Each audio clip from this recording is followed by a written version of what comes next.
Kenapa Nabi Nuh protes kepada Allah? Di ayat 45. Wa nada Nuhun Rabbah. Kalau mau diterjemahkan bebas pada dramatisir, Nabi Nuh ini sampai teriak kepada Allah. Inna bani min ahli. Ini alasan pertama dari protes Nabi Nuh. Bahwa anakku itu keluargaku juga. Jadi seolah-olah Nabi Nuh itu mengingatkan Tuhan. Jangan-jangan Tuhan tidak tahu ya. Kalau anak saya ini keluarga saya juga. Sampai perlu dirinci seperti itu oleh beliau kepada Allah. Inna bani min ahli. Anakku ini keluargaku juga. Yang kedua, sallu ala Nabi Muhammad. Terak mencorong nurku se Nabi. Terak mencorong nurku se Nabi. Ila etengku dengan berkampi. Ila etengku dengan berkampi.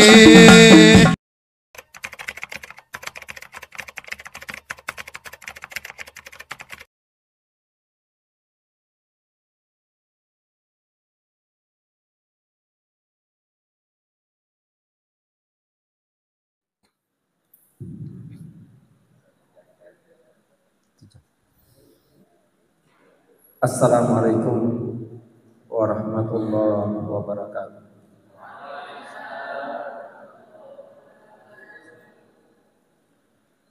Innal hamdalillah nahmaduhu wa nastaghfiruhu wa bihi nasta'in.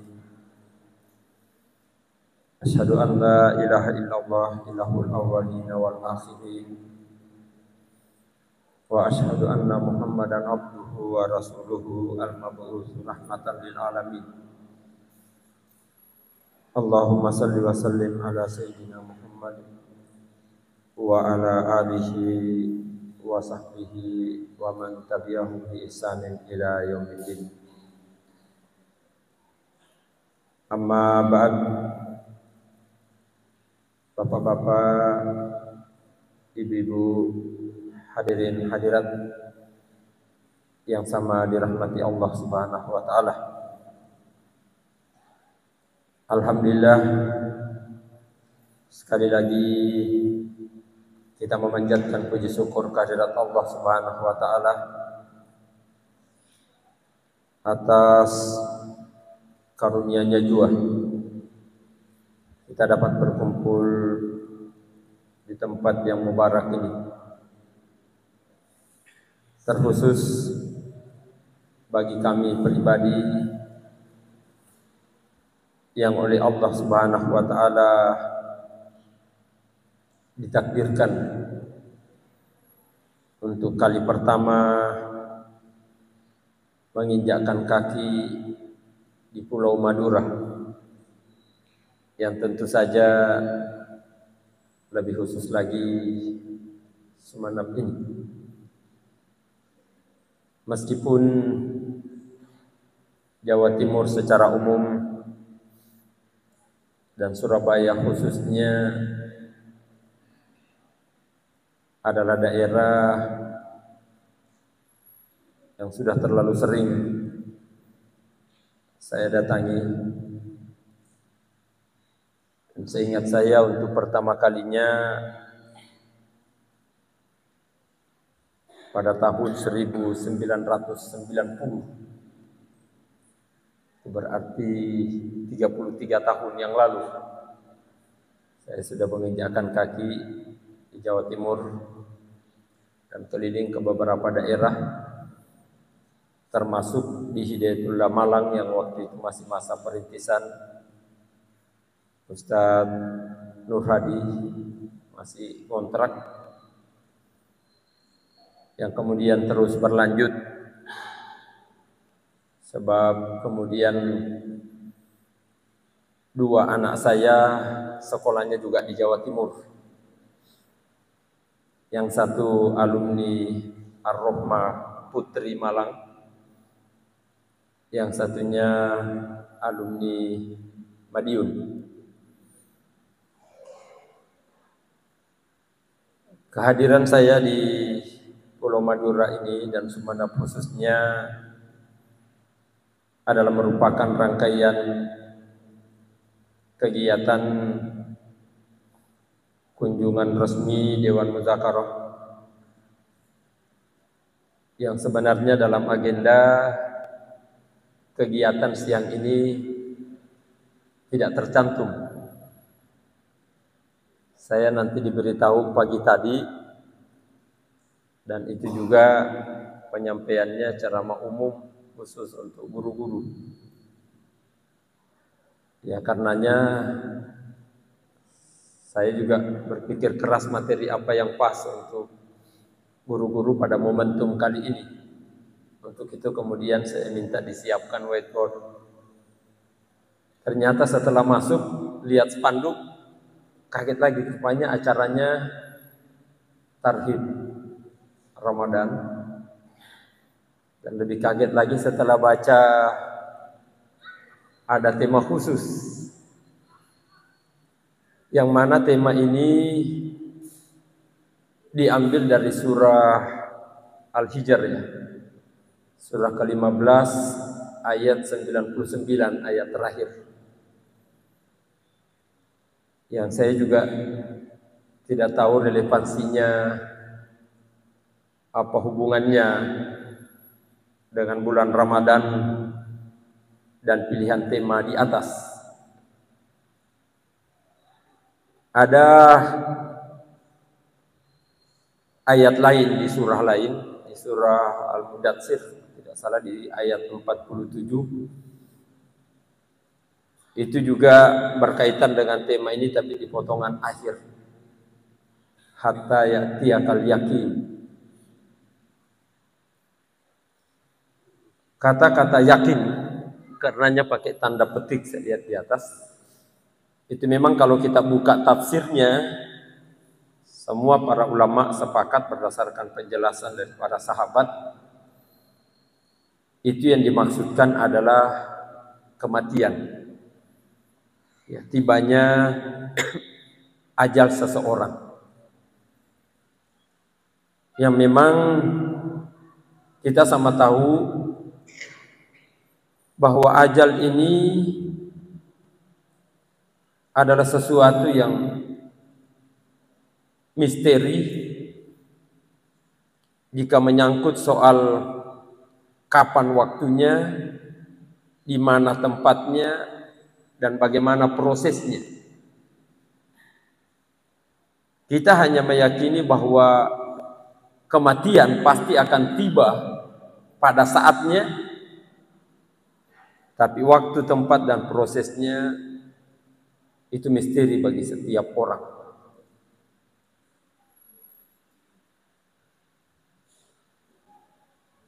Di dalam surah Luqman ayat terakhir dikatakan, wa ma tadri nafsun bi ayyi ardin tamut.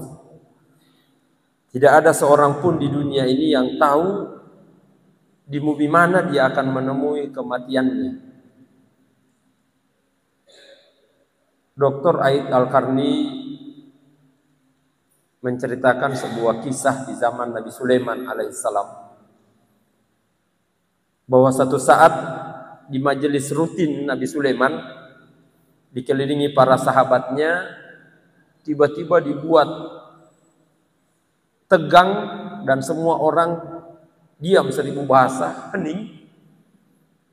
Sebab ada tamu misterius yang ikut di majelis itu tanpa ada yang mengenalnya siapa dia dan dari mana asal usulnya. Namun tidak lama kemudian tamu ini pergi lagi, menghilang entah kemana. Salah seorang sahabat Nabi Sulaiman kemudian memberanikan diri bertanya, ya Rasulullah, siapa gerangan tamu yang datang barusan? Nabi Sulaiman menjelaskan kemudian, itu adalah malakul maut, malaikat yang ditugaskan Allah mencabut nyawa seseorang. Dia cuma berubah wujud menjadi kayak manusia. Apa tujuannya datang kemari? Wah, saya juga tidak ngerti. Dia tidak sempat ngomong, kita belum tanya, keburu kabur lagi. Wah, kalau benar itu malakul maut, saya mau minta tolong ya Rasulullah. Ada apa emangnya? Ya saya perhatikan sejak dia datang tadi, matanya melotot terus, dan saya yang paling sering ditatapnya. Saya menduga saya ini masuk dalam daftar urutan teratas yang diincar olehnya. Jadi mau minta tolong bagaimana? Ya Rasulullah kan diberikan mujizat bisa memerintahkan angin. Maka tolong perintahkan angin saya diterbangkan ke negeri yang sejauh mungkin. Dalam riwayat itu dijelaskan kemudian dari istana Nabi Sulaiman di Palestina diterbangkan sampai ke India. Itu ribuan kilometer jaraknya. Ya diterbangkanlah sahabat ini. Besok pagi-pagi di majelis yang sama, malaikat datang lagi, malakul maut ini. Ya kalau didramatisir, giliran malakul mautnya yang kaget. Nanya kenapa Nabi Sulaiman, ya Rasulullah, kemana si fulan sahabatmu yang rutin ikut di majelis ini? Kok dia tidak kelihatan? Itu gara-gara ente datang kemarin, dia ketakutan. Terus ya dia minta tolong kepada saya untuk diterbangkan ke negeri yang jauh. Rasulullah terbangkan kemana dia? Saya terbangkan ke India. Malakul maut langsung berkata, alhamdulillah, syukur kalau begitu. Apa maksudnya syukur? Ya dalam bahasa manusiawinya sejak kemarin saya dibikin pusing oleh orang itu. Kenapa pusing? Sebab dalam jadwal SK yang saya terima, si fulan waktunya dicabut nyawanya hari ini di India. Tapi gimana ceritanya kok kemarin masih ada di sini? Saya bingung memikirkannya, ini apa tidak salah orang, apa tidak salah waktu. Tapi karena Rasulullah sudah terbangkan ke sana, berarti memang tidak salah SK yang Allah berikan. Ini menggambarkan kematian itu memang tidak bisa dielakkan. Aina ma takunu yudrikumul maut. Dimanapun kamu berada, kematian pasti akan menemuimu. Terlepas dari bagaimana prosesnya. Dalam khutbah Jumat pekan lalu di kampus Surabaya saya katakan, ya bahasa bercandanya, malakul maut akhir-akhir ini di Hidayatullah sedikit lebih aktif dari biasanya. Hampir tiap bulan kita dengar kabar saudara-saudara kita yang meninggal dunia, mulai dari ujung Sumatera sampai Papua sana. Bahkan bulan lalu dalam waktu 16 hari, kampus Hidayatullah Bontang, Kalimantan Timur, saya pernah tugas di sana. 16 hari 3 warganya meninggal dunia. Hanya satu yang sakit, sempat dirawat di rumah sakit, 2-nya meninggal di rumah. Dan masih ikut salat Isya berjamaah subuh. Sudah tidak kelihatan di masjid, ternyata sudah meninggal di rumah. Ya Allah, betapa sederhananya kematian itu. Apalagi kalau kita baca berita di media. Di akhir tahun 2022, saya sampai tulis di Facebook, ada 3 kematian yang tragis. Yang pertama seorang ibu di Tambun Selatan, Kabupaten Bekasi, mati ketabrak mobil Avanza, yang tragisnya mobil itu miliknya sendiri. Lagi diparkir di depan rumah, tetangga punya hajatan. Selesai acara, tenda mau dibongkar. Khawatir kalau tenda dibuka, ada besi yang jatuh, ketimpa mobilnya. Dimintalah supaya tidak komplain, nanti mobilnya kelecet, supaya dipindahkan parkirannya. Ya karena tempatnya sempit, ada tenda yang menghalang, ibu ini ragu. Dia minta tolong kepada tetangganya yang lain, tolong bapak yang pindahkan, saya khawatir ini tidak begitu lincah mutar balik mobil ini, nanti saya yang pandu. Begitu diatrek mobilnya karena jalanan sempit, tanpa diduga satu bannya masuk ke parit. Ya ibu ini buru-buru mengarahkan sopirnya supaya segera dimajukan. Diinjak gas, ya nyangkut mutar-mutar di parit satu bannya. Diarahkan terus supaya gasnya diinjak lebih dalam. Begitu lebih dalam ditekan gasnya, lompat mobilnya, ditabrak ibu yang di depan. Meninggal dunia seketika. Ya Allah ya Rabbi. Beberapa waktu sebelumnya, suami istri di Balikpapan dekat kampus induk Hidayatullah, seorang tentara lagi bawa motor mau masuk di asramanya, tiba-tiba diseruduk mobil Innova, mati seketika suami istri. Yang ironisnya yang nabrak itu mobil Innova miliknya juga. Dan yang nyupir putri kandungnya usia 15 tahun. Ya Allah ya Rabbi. Mati seketika. Belum lagi di Magelang, Jawa Tengah. Suami istri ditambah anak tertua meninggal di waktu bersamaan. Itu karena diracun oleh anak keduanya. Ya Allah ya Rabbi. Dan ternyata hasil pemeriksaan racun yang digunakan ini mengerikan, bisa menginspirasi banyak orang. Dimasukkan di minuman yang tidak merubah warna dan rasa. Sehingga begitu diminum orang tidak tahu kalau ada racunnya. Nanti setelah berproses di usus baru dia bekerja. Orang mati seketika. Nauzubillah min dzalik. Ya, ini rangkaian peristiwa yang seharusnya makin meyakinkan kita betapa kematian itu adalah sebuah kepastian yang tidak bisa dielakkan. Sehingga karenanya yang menjadi persoalan kemudian adalah bukan menunda apalagi menghindar dari kematian itu, tetapi apa yang harus kita lakukan sebelum kematian itu benar-benar kita alami. Disinilah mungkin nyambungnya bulan Ramadan itu. Inilah momentum yang paling strategis. Inilah peluang yang sangat mahal untuk kita mempersiapkan bekal modal sebanyak mungkin menghadapi kematian.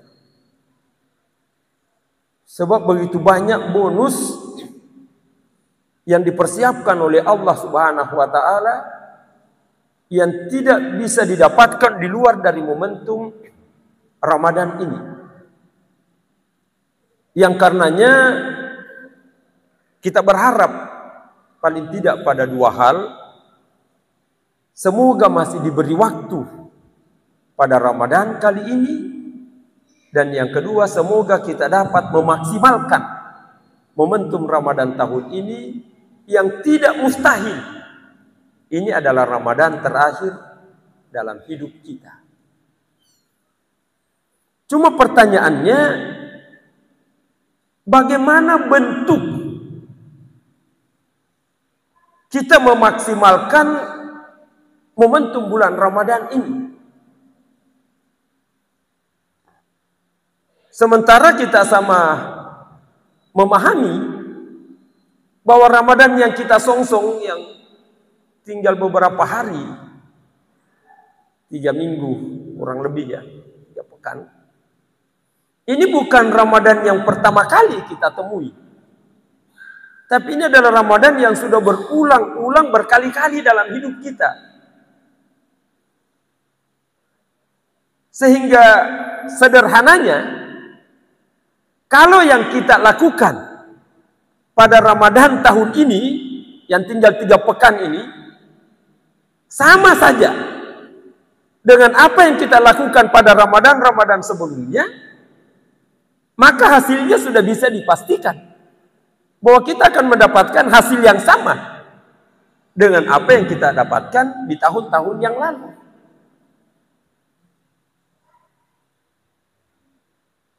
Kalau yang kita lakukan grafiknya menurun dibandingkan tahun sebelumnya, berarti hasilnya juga akan menurun. Kalau ditingkatkan, hasilnya juga akan meningkat. Tapi pernahkah kita benar-benar berenung, melakukan evaluasi secara objektif Adakah hasil yang mampu kita identifikasi sebagai wujud ganjaran yang diberikan oleh Allah dari ibadah yang kita lakukan di bulan Ramadan?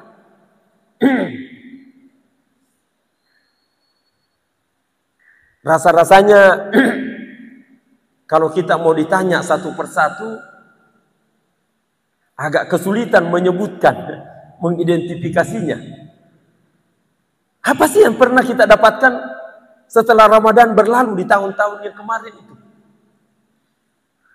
Nah, kalau susah mengidentifikasinya, terus yang kita lakukan masih sama saja tahun ini, berarti hasilnya begitu juga. Lagi-lagi kita kesulitan menyebutkan. Bukan menuduh, tapi mengundang kecurigaan. Jangan-jangan memang kita ini tidak pernah tahu apa hasilnya. Ya menghibur diri, berjalan alamiah sajalah, mengalir seperti air. Apa maksudnya itu berjalan alamiah, mengalir seperti air? Sementara janji yang diberikan oleh Allah jelas sekali. Dan itu bukan janji yang sifatnya abstrak yang susah diidentifikasi, tapi real, nyata. Allah yarham Ustadz Abdullah Said dalam salah satu teks khutbah Id yang disebarkan kemudian secara nasional pada masa itu, pernah mengidentifikasi sekian banyak peristiwa yang terjadi pada masa Rasulullah yang beliau yakini bahwa ini adalah bukti nyata kedahsyatan dari bulan Ramadan itu. Sampai terakhir beliau katakan, Indonesia merdeka juga yang diproklamirkan pada 17 Agustus 1945 itu juga terjadinya di bulan Ramadan. Beliau meyakini bahwa ini momentum yang sangat potensial, ini kesempatan yang sangat berharga untuk kita bisa mendapatkan hasil sebanyak mungkin. Cuma pertanyaannya, apa sih yang pernah kita dapatkan sehingga perlu ditingkatkan? Sehingga hasilnya juga akan meningkat.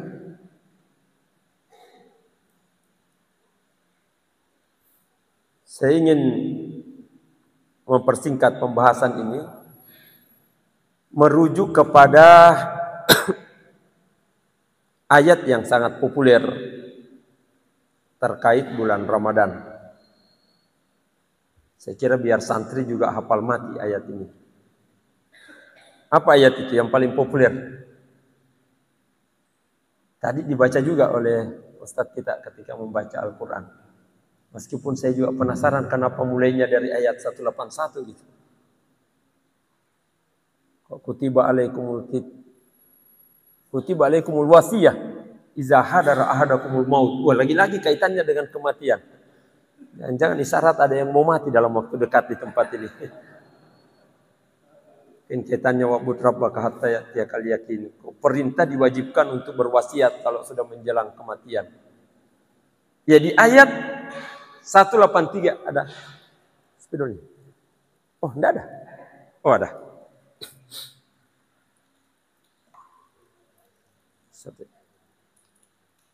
Di surah Al-Baqarah 183. Ayat tentang wajibnya ibadah puasa.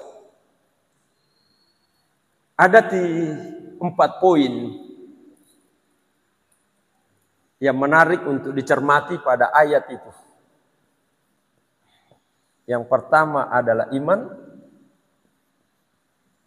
Yang kedua puasa. Yang ketiga takwa.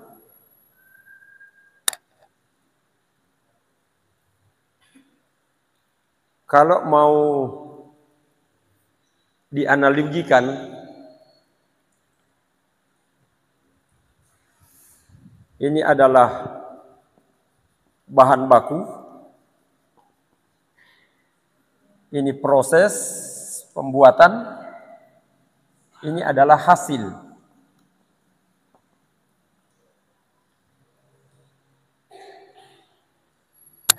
Ya seharusnya ke sini fokus kita ketika berbicara tentang ayat 183 di surah Al-Baqarah terkait dengan ibadah Ramadan itu. Bahwa hasil yang akan dicapai itu adalah takwa. Dan hasil itu hanya mungkin bisa didapatkan bila memenuhi dua persyaratan ini.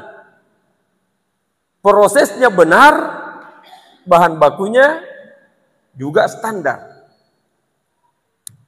Kalau bahan bakunya tidak memenuhi persyaratan, diproses kayak apapun juga, itu tidak akan mendapatkan hasil sesuai yang diinginkan. Sebagaimana sebaliknya, bahan bakunya sudah memenuhi standar, bahkan kualifikasinya di atas rata-rata, tapi prosesnya tidak benar, hasilnya juga tidak akan didapatkan. Nah inilah yang seringkali luput menjadi perhatian serius, sehingga orang seringkali dibuat kelabakan untuk melakukan identifikasi dari hasil yang dicapai setiap bulan Ramadan itu berlalu. Apalagi ketika kemudian iman bahkan takwa didefinisikan dengan sesuatu yang sangat sederhana.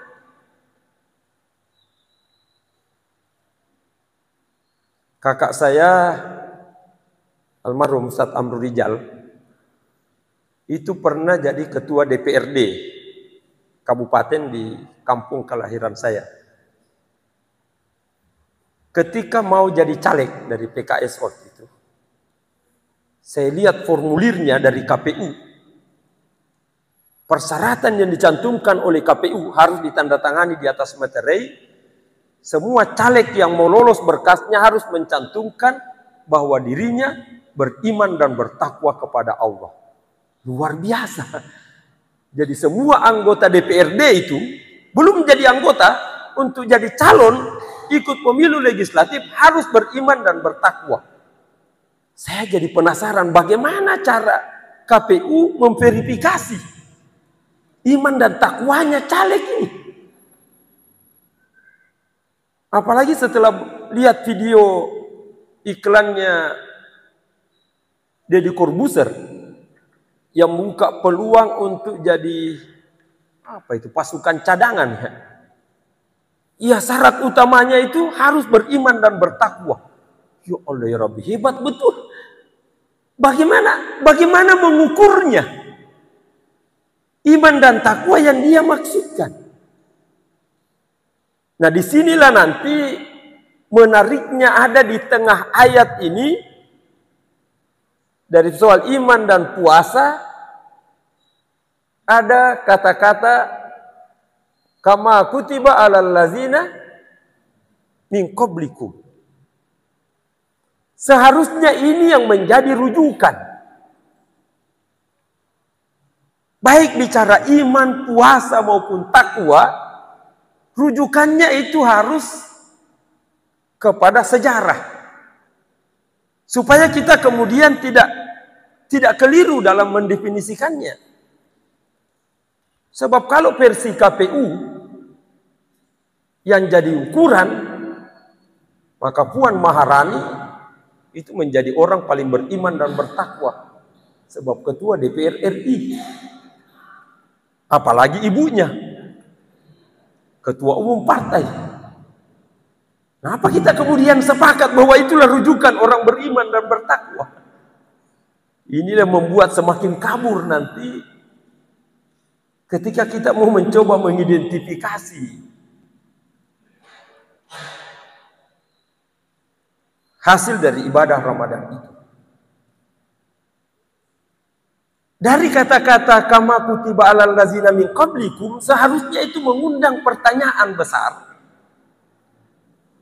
Bahwa ini menandakan bahwa ibadah puasa bukanlah perintah yang sekonyong-konyong diwajibkan kepada Rasulullah dan para sahabatnya. Tapi ini adalah perintah yang sudah lama. Ini kewajiban yang sudah berlaku jauh sebelum masa Rasulullah. Tapi pertanyaannya, kenapa di masa Rasulullah ibadah puasa diwajibkannya nanti pada tahun keberapa puasa diwajibkan? Tahun ke-15 kenabian, sama dengan tahun kedua Hijriyah. Mengundang tanda tanya. Kalau memang sudah lama perintah itu, kenapa di zaman Nabi menunggu 15 tahun lamanya baru turun perintah itu? Kalau merujuk kepada ayat ini menandakan bicara iman itu bukan persoalan sederhana.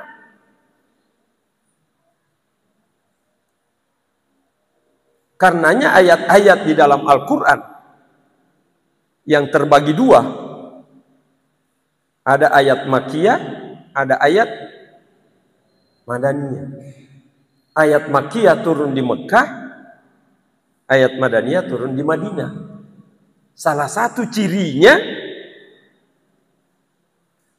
kalau diawali ya ayyuhalladzina amanu, itu turunnya di Madinah. Kalau ya ayyuhan nas, turunnya di Mekah. Ini menandakan bahwa perjalanan dakwah Nabi selama di Mekah itu adalah proses menuju iman. Mengindikasikan iman itu bukan hal yang mudah. Apalagi kalau merujuk kepada sejarah. Lebih-lebih sejarah yang tertuang di dalam Al-Quran. Cerita tentang Nabi.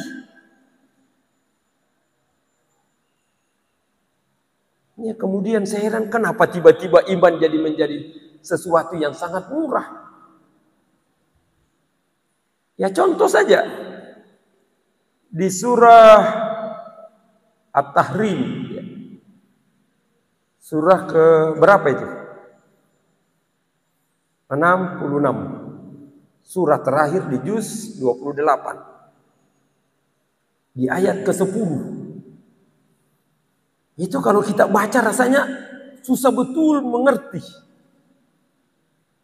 Kok bisa ayatnya itu seperti itu? Daraballahu mathalan lilladzina kafaru. Apa lanjutannya? Oh, belum ada program hafalan 28 ya. Allah itu mengangkat contoh permisalan orang kafir di dunia ini. Siapa simbol orang kafir dalam ayat itu? Imra'atan Nuhin wa imra'atan Lut.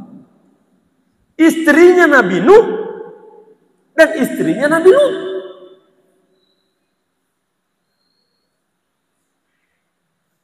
Kira-kira kalau ada laporan sampai di DPP, kantor Hidayatullah Pusat Jakarta,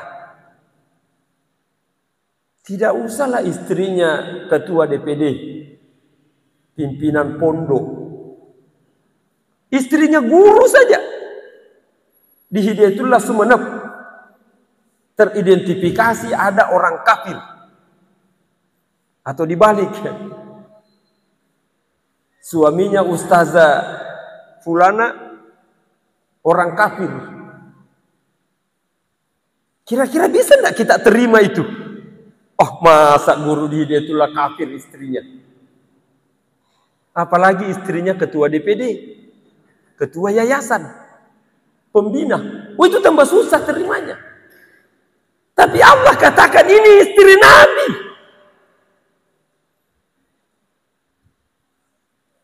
Istri Nabi Nuh dan istri Nabi Lut itu simbol orang kafir di dunia ini. Yang dikatakan setelah mati nanti, falam yughni anhuma minallahi syai'a. Suaminya tidak bisa berbuat apa-apa. Wa qila dukhulan nar ma dakhili. Tambah dramatis lagi, kalau kita baca kisahnya Nabi Nuh itu, nanti buka di surah Hud. Surah Hud itu surah keberapa? Surah ke-11. Saya sering mengatakan ini salah satu kisah paling dramatis dalam Al-Quran.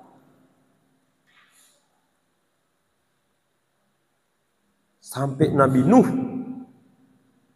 bahasa kasarnya, protes keras kepada Allah Subhanahu wa Ta'ala dengan 3 argumentasi. Bayangkan ini Nabi protes sama Allah. Apalagi kalau sekedar guru yang protes ke kepala sekolah, protes ke yayasan, kok THR-nya belum cair-cair, kok THR-nya tidak ada perubahan kayak tahun lalu, dan segala macam bentuk protesnya. Ini Nabi Nuh, protesnya tidak tanggung-tanggung. Kepada Allah dia protes. Makanya saya katakan ini dramatis sekali peristiwa ini. Bagaimana tidak protes? Sebenarnya ini juga saya mau singgung tadi ketika dialog di atas. Saya tidak tahu kenapa koriknya kok baca surah Nuh tadi. Ketika RDP di lantai 2 tadi. Kenapa Nabi Nuh protes kepada Allah? Di ayat 45. Wa nada Nuhun Rabbah. Kalau mau diterjemahkan bebas pada dramatisir, Nabi Nuh ini sampai teriak kepada Allah. Inna bani min ahli. Ini alasan pertama dari protes Nabi Nuh. Bahwa anakku itu keluargaku juga. Jadi seolah-olah Nabi Nuh itu mengingatkan Tuhan. Jangan-jangan Tuhan tidak tahu ya. Kalau anak saya ini keluarga saya juga. Sampai perlu dirinci seperti itu oleh beliau kepada Allah. Inna bani min ahli. Anakku ini keluargaku juga. Yang kedua, wa inna wa'dakal haq. Saya sangat yakin ya Allah kalau janjimu adalah benar. Ini kalau mau disoal Nabi Nuh, memangnya Allah ini bisa lupa dengan janjinya? Apa Allah bermain-main dengan janji? Kok sampai Nabi Nuh perlu mengingatkan Tuhan? Saya yakin ya Allah janjimu adalah benar. Kenapa Nabi Nuh menekankan ini? Karena memang di ayat sebelumnya, di ayat 40 itu ada penjelasan. Kalau keluarga Nabi Nuh mendapat garansi. Yang ketiga, Nabi Nuh punya alasan. Wa anta ahkamul hakimin. Ya Allah, engkau ini hakim yang paling bijaksana. Tapi Nabi Nuh menggugat dari 3 alasan ini. Kok tidak ada yang diterima? Masa anak saya ditenggelamkan juga? Ya kasarnya kalau memang anak saya tidak memenuhi syarat untuk lolos, paling tidak lihat siapa bapaknya. Itu kan makna wa anta ahkamul hakimin. Ya Allah, saya yakin betul engkau ini hakim bijaksana. Masa tidak ada bijaksananya? Lihat dong siapa bapaknya. Saya ini mengabdi tidak tanggung-tanggung. Alfa sanatin illa khamsina amma. 1000 tahun kurang 50 tahun. Kalau Pak Arsito tugas di sini baru 28 tahun. Kurang 2 bulan. Nabi Nuh SK-nya 950 tahun. Ini 28 tahun saja DPW tentu jadi pertimbangan kalau mau buat kebijakan. Untuk Pak Arsito bijaksana, beliau itu sudah 24 tahun mengabdi. Jangan sembarang buat SK. Tidak bisa disamakan dengan guru yang baru datang kemarin, petugas yang baru mutasi, apalagi baru mendaftar. Pasti ada bijaksananya. Nabi Nuh mengingatkan Tuhan, masa ya Allah tidak dihitung 950 tahun saya ngabdi. Kok itu tidak jadi pertimbangan untuk anak saya diselamatkan? Karenanya saya setiap terima surat edaran, baca doa kunut nazilah, di mana salah satu doa yang dianjurkan doanya Nabi Nuh, saya termasuk orang yang selalu menolak. Jangan dibaca doa itu, bahaya. Ya, di surah Nuh, di bagian akhir kan itu ada doanya Nabi Nuh. Ini doa yang paling dahsyat. Oh. Ya. Ini doa yang sangat dahsyat. Tidak ada nabi yang pernah berdoa sedahsyat doanya Nabi Nuh. Apa doanya itu? Obat. Tidak pakai.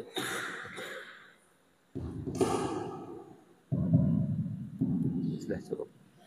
Ya, doanya Nabi Nuh, Rabbi la tazar alal ardi minal kafirina dayyara. Ya Allah, turunkan azabmu dan jangan ada yang disisa walaupun satu orang. Semua orang kafir habisi semua. Wah, ini doa dahsyat betul. Ya Allah Rabbi, kok ada orang berdoa seperti ini? Turunkan azabmu, jangan ada yang tersisa walaupun satu orang. Dan doa ini diijabah oleh Allah. Saya ngeri juga kalau tiap malam ada qiyamul lail di sini, terus ini jadi doa wajib, terus diijabah, innalillah. Buyar semua program. Kenapa saya khawatir dan tidak setuju doa ini dibaca, meskipun tercantum dalam Al-Quran? Sebab kemudian ketika doa itu diijabah, ada kesan secara tersirat dapat ditangkap, seolah-olah Nabi Nuh menyesal dengan doanya. Kenapa menyesal? Sebab anaknya ikut jadi korban. Kalau kita baca dialognya di surah Hud itu seolah-olah, ya Allah kalau tahu seperti ini kejadiannya, ya kalau tahu begini dampaknya, saya kepingin meralat doa itu. Kenapa anak saya jadi korban juga? Nah, kenapa saya tidak setuju doa ini dibaca? Siapa yang berani menggaransi kalau doa kita diijabah, terus anak kita selamat semua? Atau istri kita? Atau kalau mau lebih ekstrim, adakah yang bisa menggaransi kalau kita pasti selamat juga? Apa jaminannya kalau kita ini sudah beriman? Allah ya Ustaz Abdullah, saya seringkali mengatakan bahwa jangan terburu-buru mengklaim diri sebagai orang beriman hanya karena yang kita kerjakan itu pekerjaan orang beriman. Pekerjaannya bisa sama, tapi yang melakukannya belum tentu karena iman. Cuma kebetulan sama yang kita kerjakan dengan pekerjaan orang beriman. Tapi belum tentu itu karena dorongan iman.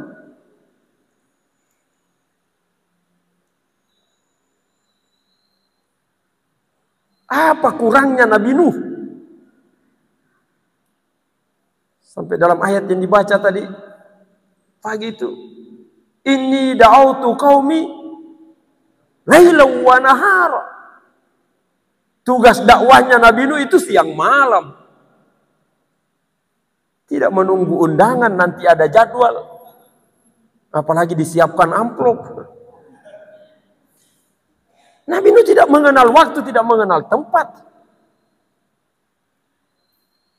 Sekalipun setiap beliau ceramah, kullama da'utuhum Ja'alu asabi'ahum fi azanihim wastaghshaw thiyabahum. Setiap Nabi Nuh mulai ceramah, orang lomba-lomba tutup kupingnya. Ada yang angkat kainnya menutupi kepalanya. Kalau sekedar ceramah masih mending. Ini sudah terlihat bahkan dirasakan langsung oleh anaknya. Ketika banjir besar terjadi di ayat 42, 43 itu diceritakan. Ketika banjir besar sudah mengamuk, Nabi Nuh wakana fi ma'zilin, dia lihat anaknya sementara berusaha juga menyelamatkan diri. Nabi Nuh spontan teriak, "Ya bunayya, wahai anak, irkam mana?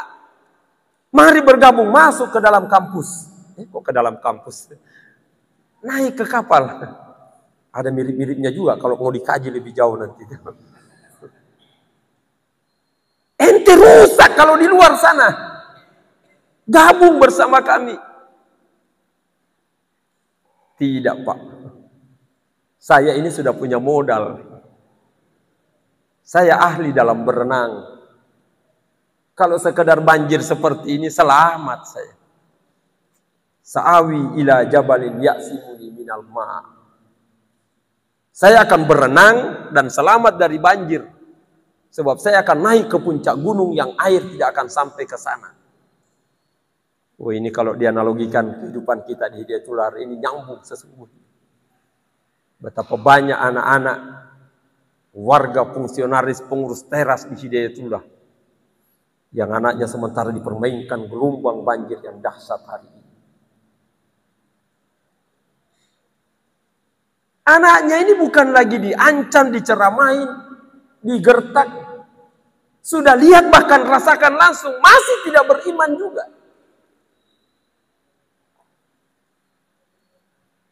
Terus sekonyong-konyong kita mengaku beriman, itu dari mana asalnya? Apa garansinya? Ya lebih tragis lagi ketika Allah menjawab tuntutan Nabi Nuh di ayat 46. Ngeri itu. Allah langsung mengatakan, "Innahu laisa min ahlik. Innahu amalun ghairu salih." Protesmu Nabi Nuh tidak bisa diterima. Itu salah besar.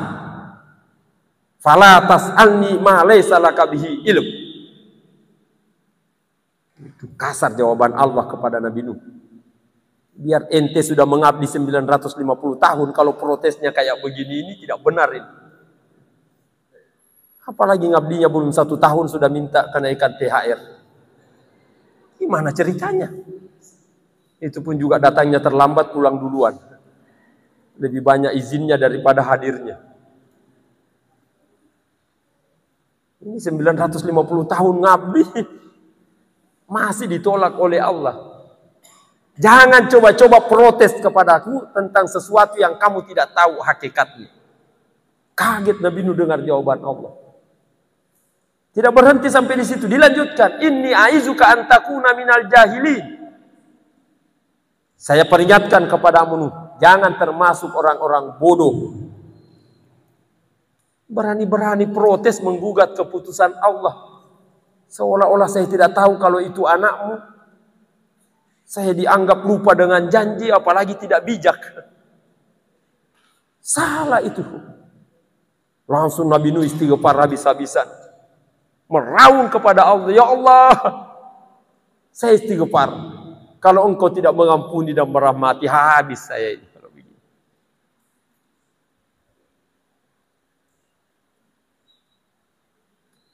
Apalagi kalau mau dilanjutkan cerita Abu Talib. Wah, itu lebih ngeri lagi. Masih mending kalau istri Nabi Nuh, istri Nabi Lut, anaknya Nabi Nuh. Kalau Abu Talib, itu jasanya sejak umur 8 tahun. Dia merawat, mengasuh Nabi Muhammad. Sampai ketika beliau membawa risalah. Selama 9 tahun Abu Talib terus mendampingi. Maka trio Abu bersama pembesar-pembesar Mekah lainnya, Abu Jahal, Abu Lahab, Abu Sufyan, minus Abu Janda dan abu-abu lain. Itu berpikir 1000 kali kalau mau macam-macam kepada Muhammad ketika ada Abu Talib di sampingnya. Oh jangan, ada Abu Talib. Orang mundur teratur, segan sama Abu Talib. Makanya sepeninggal beliau dijadikan sebagai tahun duka cita. Tapi ketika wafat ternyata Abu Talib tidak beriman juga. Nabi itu sangat berduka. Kenapa tidak dikasih hidayah paman ini? Justru yang datang ayat teguran. Innaka la tahdi man ahbabta walakinnallaha yahdi may yasha. Nah ini yang saya katakan, pernahkah kita menggugat dengan benar kita ini memang beriman atau ngaku-ngaku saja sebagai orang beriman? Sebagaimana di surah Al-Hujurat ayat 14 itu. Qalatil a'rabu amanna kullam tu'minu. Di zaman Nabi banyak orang yang langsung mengaku di hadapan Nabi, ya Rasulullah, saya sudah beriman juga. Sebelum Nabi jawab, Allah yang jawab, ente itu belum beriman. Walakin kulu aslamna. Ya kalau mau dikatakan hidayatullah, saya kader juga ini. Oh ente belum kader, baru anggota. Anggota itu sekadar menerima visi misi hidayatullah, sudah sah jadi anggota. Tapi kalau kader, ada proses yang harus dilalui. Kader juga ada tingkatan-tingkatannya. Nah iman itu seperti itu. Nah persoalannya adalah, kapan kita benar-benar memproses diri menjadi orang beriman itu. Sehingga kita berani mengklaim bahwa kita ini sudah beriman juga. Makanya saya katakan tadi di atas, ketika ada ratapan, ya kalau yang kita arahkan kader yang sudah tercerahkan, yang sama-sama meyakini bahwa Tuhan di Balikpapan itu juga Tuhan di Sumeneb, Tuhan di Papua dan di mana-mana, itu mudah. Tapi kalau bukan kader, bagaimana meyakinkannya? Yang paling susah meyakinkan orang, kalau kita sendiri juga belum yakin. Bagaimana bisa meyakinkan orang? Tapi kalau kita sudah yakin duluan, insya Allah itu akan mudah meyakinkan orang lain. Makanya ada cerita di kalangan aktivis bisnis MLM ya. Konon pernah ada seorang sales yang penjual jaket anti peluru, sudah berhari-hari jualan, sudah menggunakan berbagai macam teori dari pelatihan yang dia ikuti, tidak kunjung laku-laku jaketnya. Dia frustasi, saya memang tidak ada bakat jadi bisnismen. Mungkin sudah garis tangannya di situ. Kayak iklan yang tidak cocok jadi kerja di air. Harus cari usaha lain. Dia melapor ke bosnya. Saya mengundurkan diri sekarang juga. Kalau masih mau diterima sebagai karyawan, pindah saya ke divisi lain. Jangan bagian pemasaran. Kenapa? Saya sudah menjual jaket berhari-hari tidak laku-laku. Dan semua teori yang saya ikut di semua level pelatihan saya jalankan tidak laku-laku juga. Manajer mengatakan, saya kepingin berikan kamu kesempatan satu kali lagi. Dengan satu syarat. Apa syaratnya? Kamu pakai jaket itu. Setelah dipakai jaketnya, kamu berdiri di depan dinding. Setelah berdiri, sang manajer ngambil senjata otomatis dengan sekian banyak peluru. Selesai dipakai, diberondong senjata, sampai habis peluru dimuntahkan. Ternyata tidak ada satupun peluru yang tembus di jaket itu. Manajernya berkata, coba kamu pasarkan lagi. Begitu dia pergi jual dalam hitungan jam, habis laris manis jaketnya. Kenapa? dia mudah meyakinkan orang lain bahwa jaket ini betul-betul anti peluru. Karena dia sudah buktikan. Ketika sebelum dia coba langsung, dia juga ragu-ragu meyakinkan orang apa benar ini anti peluru. Bisa ditangkap ini. Sebenarnya di Hidayatullah itu metode pengkaderannya ya seperti itu. Kenapa dulu-dulu itu mudah melahirkan kader? Karena memang para instrukturnya sudah yakin duluan. Sehingga mudah meyakinkan orang. Nah kalau sekarang gurunya juga tidak yakin, bagaimana muridnya mau yakin? Kalau tuh diceramahkan, diajarkan, itu teori melulu.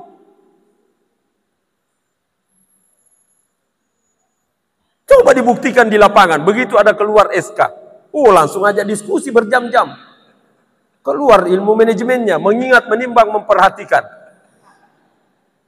Berdasarkan analisa SWOT, keputusan yang harus dirubah. Bukan dia yang berangkat. Itu karena memang ragu duluan. Dijadikanlah waktu dan tempat sebagai kambing hitam. Ketika dialog menjelang Munas Pemuda kemarin di para pengurus pusat pemuda, saya katakan jangan pernah menyalahkan waktu dan tempat. Tidak benar itu istilah, sebenarnya dia orang baik, dia orang hebat. Cuma berada di waktu dan tempat yang salah. Kok ada bahasa seperti ini? Tidak ada waktu dan tempat yang salah. Yang salah itu cara kita beradaptasi dengan waktu dan tempat yang ada. Dan karenanya dalam Al-Quran sejarah itu sangat lengkap. Tergantung situasi mana yang kita hadapi, bagaimana cara bersikap dengan benar. Kalau imannya benar, pasti landing pada akhirnya.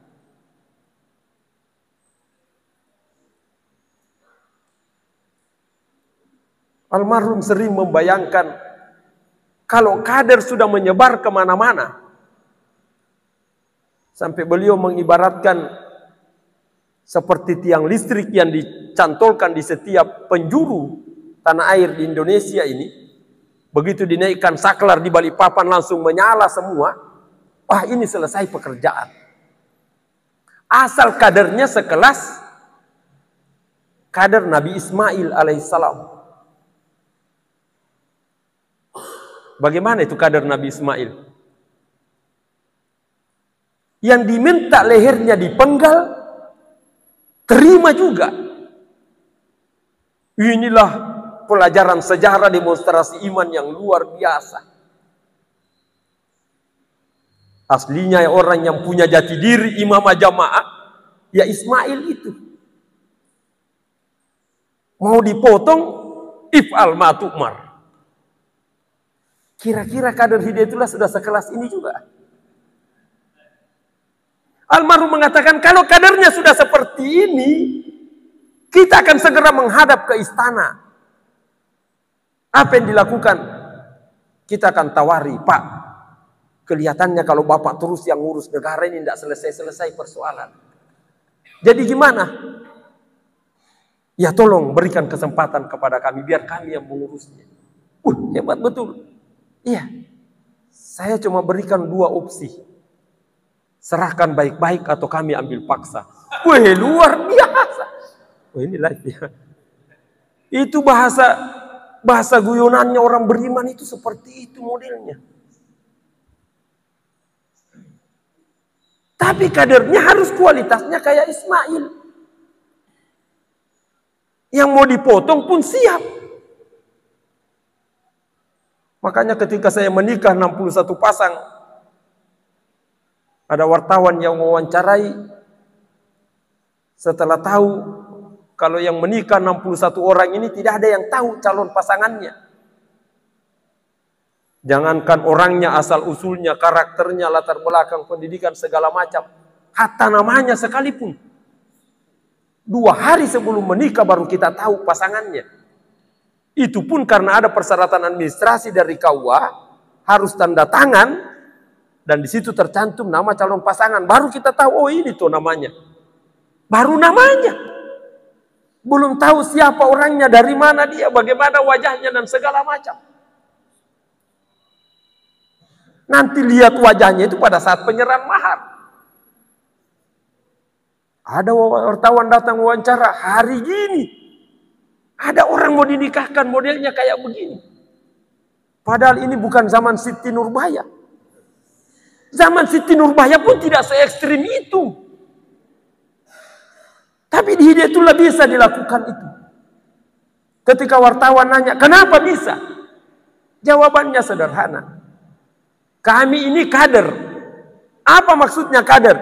Disuruh mati saja siap. Apalagi disuruh nikah. Yang nyata-nyata enak, mati saja. Mau kita kalau itu perintah. Apalagi disuruh nikah. Wartawannya begitu. Kalau begitu tidak ada pertanyaan lain. Habis bahan, tidak ada lagi. Mau nanya apa lagi kalau seperti itu? Ini kader yang lulus proses penumbuhan imannya. Kenapa bisa seperti itu? Karena memang yang mengkader sudah yakin duluan.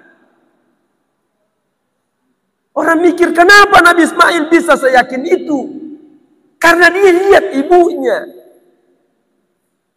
Ibunya sudah yakin duluan sehingga dia mudah yakin. Beda kalau ibunya sudah ragu duluan, berat anaknya untuk yakin. Kenapa anaknya Nabi Nuh tidak bisa beriman? Ibunya memang kafir. Sehingga susah anaknya diantar jadi beriman. Tapi kalau ibunya beriman sekelas Hajar, memang anaknya kayak Ismail. Bagaimana bentuk keyakinannya Hajar yang membius Ismail itu? Dia lihat dan rasakan sendiri bahwa dia pernah dimutasi untuk merintis cabang baru, bukan sekadar tidak ada simpatisan, donatur, santri, asrama, kantor, sekretariat, apalagi tunjangan bulanan. Di ayat sampai dikatakan gairi zi zar'in, rumput pun tidak ada yang bisa tumbuh. Tapi begitu Hajar bertanya, Ibrahim, kenapa kami di-SK-kan di sini? Ibrahim juga tidak bisa menjawab. Sampai 3 kali ditanya. Ketika Ibrahim tetap membisu, Hajar berkata, apakah Tuhan yang keluarkan SK seperti ini? Baru Ibrahim menoleh, betul, ini SK dari Tuhan. Oh, kalau begitu silakan pergi. Biar saya di sini bersama Tuhan. Itu yang membius Ismail, bahwa ternyata hidup juga. Makanya petugas Hidayatullah dulu itu ditugaskan kemana saja siap. Ada pelajaran sejarahnya. Nah kalau merintis saja tenang, apalagi sekedar mutasi. Yang bukan merintis itu lebih mudah lagi. Nah sekarang jangankan merintis, mutasi. Pindah rumah saja, alotnya minta ampun. Ini peradaban apa yang mau dibangun seperti ini? Mana kajian imamah jamaahnya? Teori melulu itu.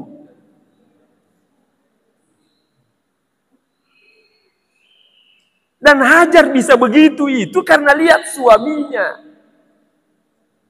Kalau suaminya juga tidak beres, bagaimana istrinya mau yakin?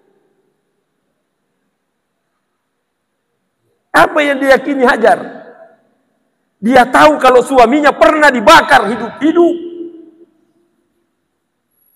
Yang membakarnya bukan cuma satu golongan, kelompok mayoritas.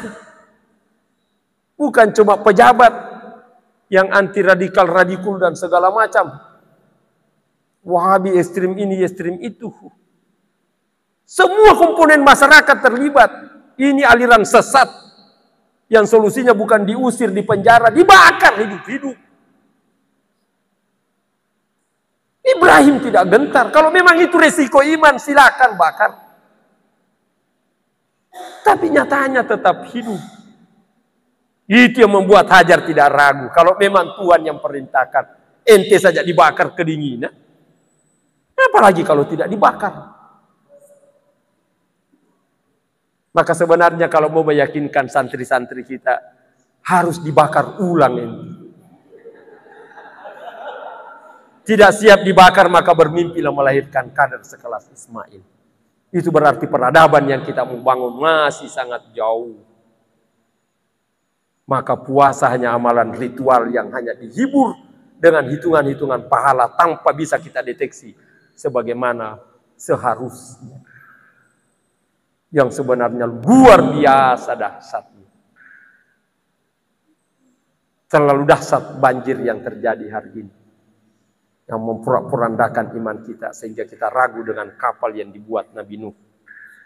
Jangankan anak kita diantar naik, kita pun berlomba-lomba cari tempat lain untuk keluar dari kapal. Minimal buat skoci-skoci yang akan menyelamatkan diri kita masing-masing. Dan ini yang membuat kita semakin kabur. Puncaknya, hatta ya'tiyakal yakin itu membuat kita jadi ragu. Saya sering mengatakan, ekstrimnya kader Hidayatullah dulu itu.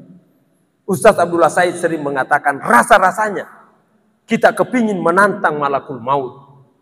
Tolong beritahu kapan jadwalnya, di mana tempatnya. Tidak usah saya dicari. Tunggu saja di situ, saya yang datang. Rasanya kita yakin betul kalau mati hari ini surga pasti di tangan. Sebab kenapa kita totalitas dalam berjihad? Tidak ada interest kepentingan macam-macam. Tidak ada manipulasi data administrasi yang lain-lain itu. Itu yang membuat kita enjoy, bahagia dalam perjuangan ini. Kapan mati surga pasti di tangan. Yang membuat kita suka lemas itu, kalau memang ragu kalau saya mati surga enggak ya? Kira-kira sertifikat di belakang apa enggak jadi rebutan anak cucu? Apa ada aset lembaga yang diklaim jadi milik pribadi yang nanti dipertanyakan mungkar nakir? Itu yang membuat kita lemas dalam berjuang ini. Tapi kalau kita sudah yakin duluan, indah betul perjalanan ini. Terlalu banyak contoh dan bukti yang telah dibuat oleh Allah. Semoga kita bisa membakar diri ulang untuk kemudian melahirkan Hajar dan Ismail. Waktunya sudah 1 jam lebih bijaksana, sehingga akan cukup sekian. Hadanallahu iyyakum ajmain. Wassalamualaikum warahmatullahi wabarakatuh. Lihat dilanjutkan yang lain doanya.